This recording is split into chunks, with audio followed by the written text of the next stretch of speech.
Ikaw pala ang hinihintay kong pangarap.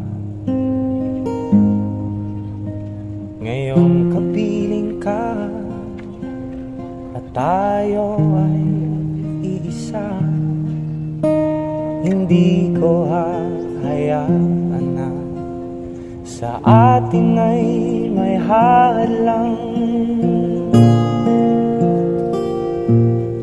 Pangako sa'yo, ipaglalaban ko